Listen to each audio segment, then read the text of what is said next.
When Paul began his letter to the Corinthian church, at the ancient seaport of Corinth in Greece, he addressed divisions within the infant church that we spoke a little bit about last week. Members claiming loyalty or belonging or to follow different leaders like Paul himself or Apollos or Cephas or Christ alone, as if they owned Christ alone. To fully understand this potentially confusing series of run-on sentences in Paul's letter about what is wise and foolish, it helps to know a little about the first century Roman world in which he was writing. The empire that had jailed Paul in Ephesus, from where he wrote. The empire celebrated brute strength and militarism, ruled over by a narcissistic emperor, subject to no one, not even the Roman Senate. Caesar, who could do anything he wanted, make new laws and edicts on a whim, condemn the lives of his subjects without any checks or balances. Near the time Paul was proclaiming the good news of the gospel of Jesus Christ, the temple of their lust for power, rooted in violence, was completed. The Colosseum, which you saw, we're not going to go back to because it's got music to it that I didn't know. The Colosseum was constructed for the sport of killing animals and people. Anyone who did not hail Caesar as Lord, pledge their loyalty, was a candidate for battle in Rome's Thespian bloodbath. Crowds gathered in rows of stadium seating with skyboxes reserved for the most noble, aka wealthy benefactors of the Roman regime. Posh meals and lots of wine was served while the blood sport took place before them.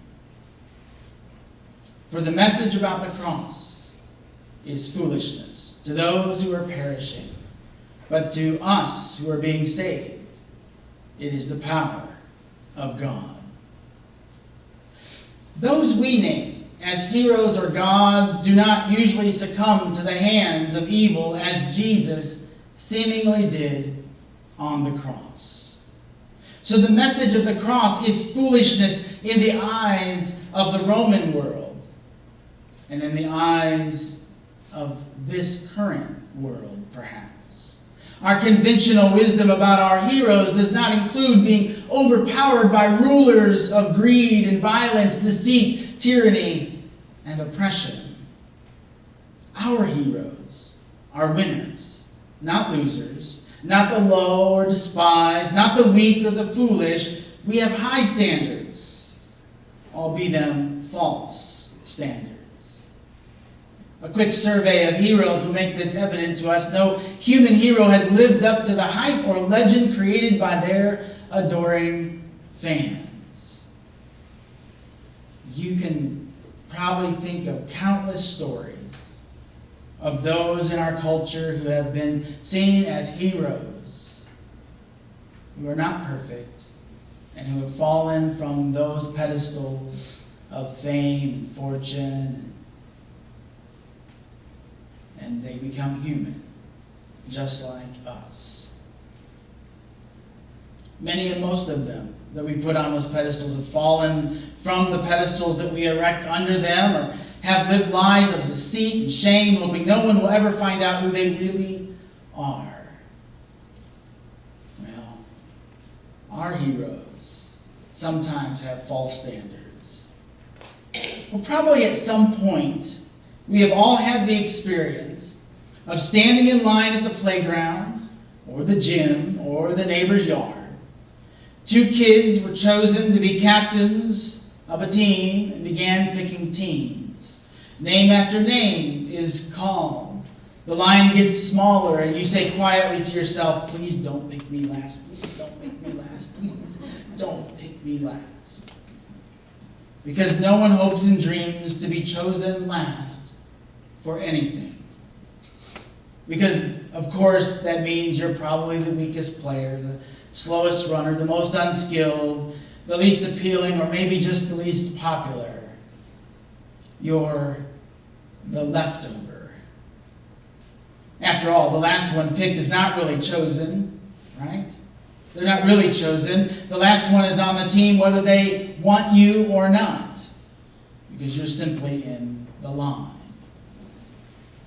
Well, you remember Alex Smith, I talked about a moment ago. Now, Mr. Not So Irrelevant was a first-round draft pick for the NFL, but he was the last one chosen for the 2014 Pro Bowl. Well, there's good news that I want to share with you today, and that is that God doesn't pick God's team like we do. God doesn't pick God's team like we do. God doesn't consider popularity, outer strength, worldly double standards of beauty or pedigree, no fan vote, no draft picks, these things that lead one to boast of oneself. But instead, consider the gospel text for this day from Matthew 5, the Beatitudes.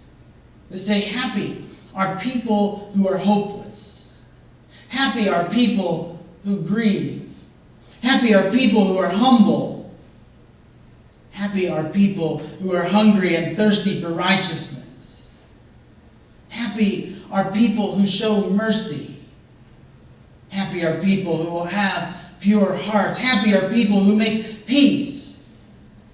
Happy are people whose lives are harassed because they are righteous.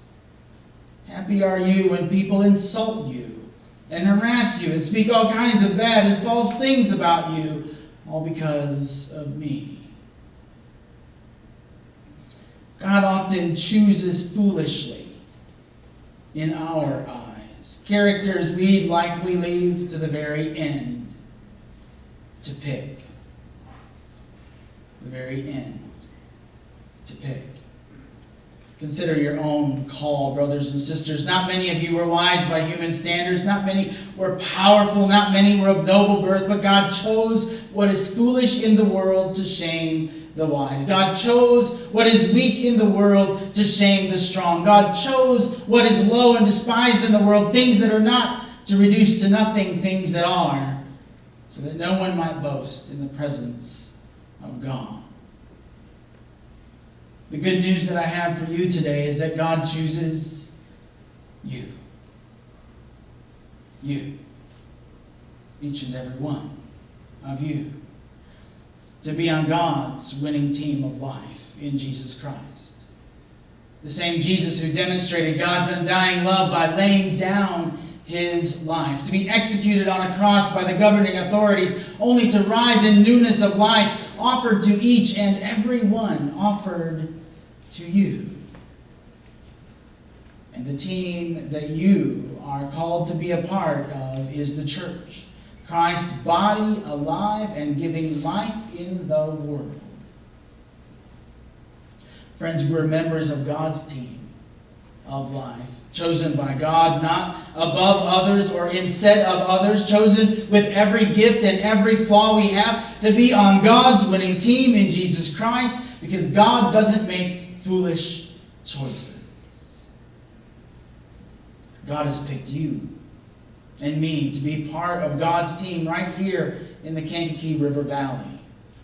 Just like the Corinthians, we are encouraged to be of the same mind in Christ, to be a welcoming community of disciples of Christ, demonstrating our Christian hospitality by opening our hearts, our minds, and doors to all people, inviting all persons to the table of the Lord as God has welcomed each one of us, deepening our relationships within and beyond our congregation, celebrating diversity and building bridges of inclusion across all barriers, developing ministries of compassion and justice with our neighbors locally and globally, growing in our faith and spirituality, creating a culture of generosity by sharing our resources, our gifts, and our talents, serving others with love and with grace. We're called. We believe that God's vision for us is to be a welcoming community of disciples of Christ. Those who pledge our ultimate loyalty to Jesus.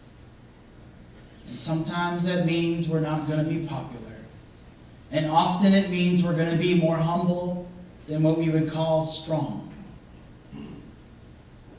but it means that we live in the joy of the abundant life of God made known through Jesus Christ. A life that is not what some people make out to be success and fame and fortune and joy, but a life that really knows what true joy is about in relationships, in friendships, in serving one another, in serving each other in this community. God has you in a line before God to pick a team. God has already chosen you. Are you ready? Are you ready?